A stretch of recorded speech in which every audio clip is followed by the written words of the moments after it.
তো আওয়ামী লীগ আমাদের সাথে আমাদের তো কোনো ইয়ে নেই, কিন্তু বিএনপি কোন বলতেছেন নিকৃষ্ট না, নিকৃষ্ট কেমন? নিকৃষ্ট তো বিএনপি থেকে তো আপনার জামাতকে নিকৃষ্ট বলবেন। জামাত একটা মতবাদকে লালন করে, এই মতবাদকে তারা প্রতিষ্ঠিত করতে চায়। আর বিএনপি যারা, এরা আওয়ামুন্নাস মানুষের মতো একটা জেনারেল শিক্ষিত কতজন মিলিয়ে একটা সংগঠন হয়েছে।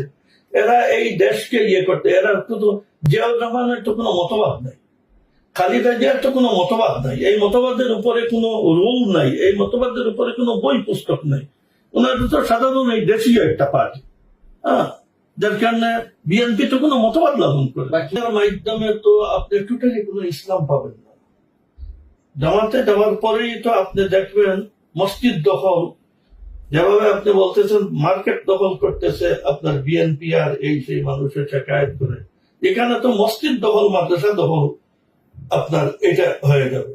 তা আমি এমন মানুষের সাথে জুট করবো কেন যার দখলদারি, আর দখলদারিও ক্ষেতের জমি না, মসজিদ মাদ্রাসা দখল। তা আমি এখানে যাব কোন স্বার্থে, কোন ইসলাম ওইখানে হবে? এখন যদি দেখি যে বিএনপিও কোন একটা নিজস্ব মতবাদ লালন করতেছে, তো বিএনপিকে তিরস্কার করবো।